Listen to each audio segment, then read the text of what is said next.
Why is World of Tanks so addicting? What causes this urge to just play the game all the time even after having tilting sessions and bad games? Hey guys, my name is Kajzoo and today we're going to be talking about why World of Tanks is such an addicting game.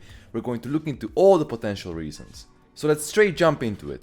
World of Tanks random battles have a maximal time limit of 15 minutes, but the majority of the times the battle ends in less than 6 to 7 minutes, which makes it incredibly easy to just play the game from a few minutes to long sessions that last hours.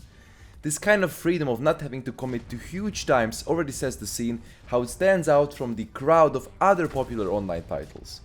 You do not need substantial amount of time to commit to play the game, unlike League of Legends or CSGO, where a match can last from 20 minutes up to an hour, without the ability of opting out. This time commitment flexibility is in itself absolutely huge, since a lot of people prefer to commit only very short times at once to do something, such as the case with TikTok or YouTube Shorts. You can watch one video for 1 minute but also binge on them for hours on. Random battles also do not require teams to go through a pre-game setup like in League of Legends or other titles where you have to do picks and bans which take even more time away from the player. The ability to just jump in the game and being able to play it within 30 seconds is just a great concept in itself.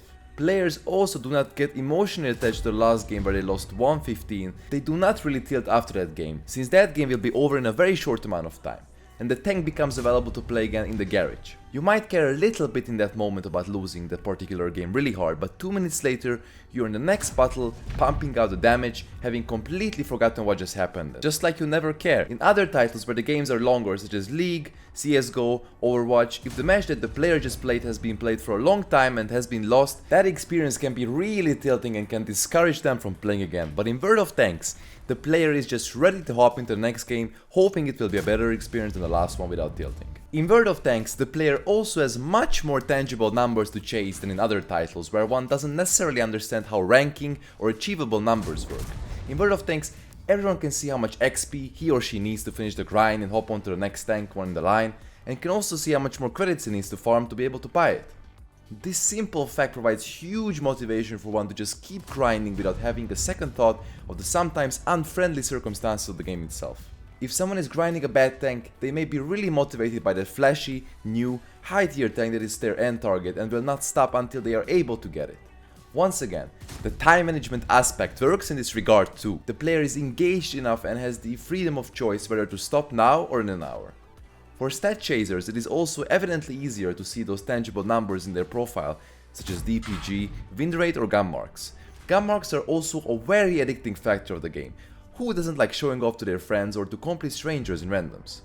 I have to admit that it is a very cool feature and isn't just for showing off purposes, but also it gives the player an extra mile to go when grinding their tanks. On a particular tank that the player is grinding, the question of getting the gun mark after finishing the grind often arises, which once again keeps the player invested, engaged, since he is now granted another goal.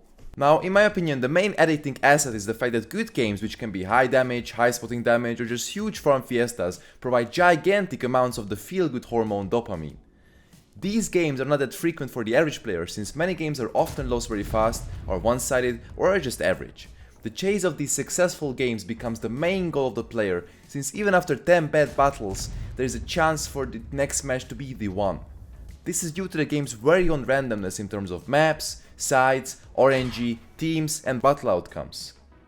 You never truly know what is going to happen, and that is in some way the beauty of this game.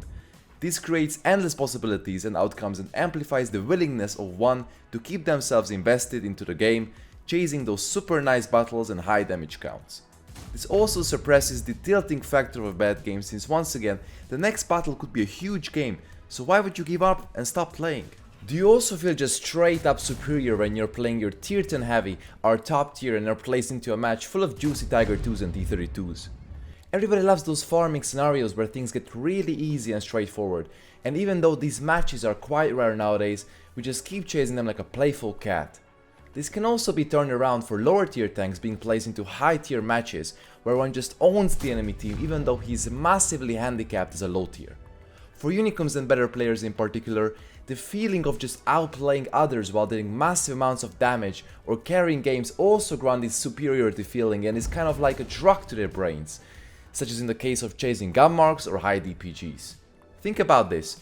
Do you consider a session to be successful if you had 5 bad games because your team kept dying on you, while still having had a blast of a game where you did 10k damage in your EVE 100?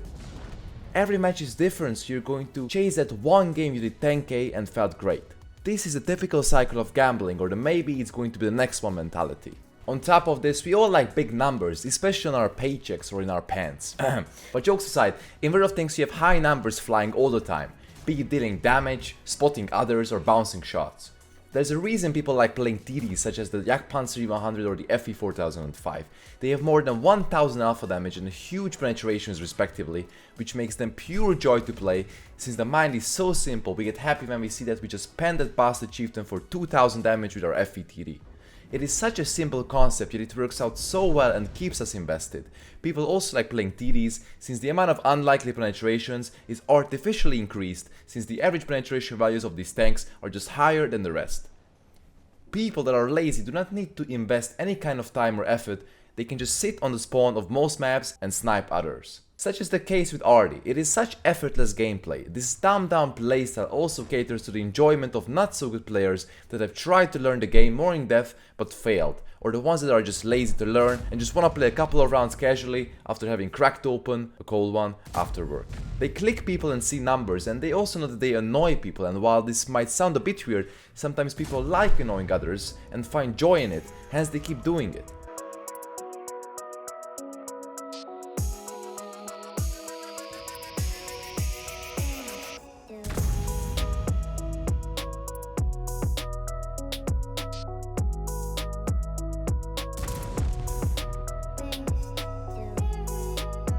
Who doesn't like a completely imbalanced mechanic of clicking others from a satellite view from the base? Now let's dissect why people spend money on the game. Let's start with the most simple purchasable currency, gold. Gold can be converted into free XP, and free XP can be then used to research the top modules on the tank. Without these, the game can get really annoying to play, since you might not have the top engine to get into the fight fast enough, or might not have the top gun on a tank that can finally penetrate those pesky high tiers from the front. It is once again an addicting cycle, and once someone discovers this, it is so hard to say no to opening your wallet. You are essentially paying to not get annoyed. It is truly genius if you think about it from a business point of view. Gold can also be used to make your life easier in terms of many more aspects, such as retraining your crew, increasing crew XP, buying credits, etc. I'm sure most of you have taken a look at how the premium store looks like for Wargaming. It is extremely appealing to the eyes. All that shiny gold and stacked up credits just makes your inner mind want to spend money on it, even if you might not have any particular use for it at that moment. Such is the case with premium tanks, especially the newer ones, which are inherently much better than the ones that used to be released a long time ago. Back in the day, every single premium except a very few examples like the Type 59 and E25 used to be much more inferior in terms of overall characteristics than their tech tree counterparts.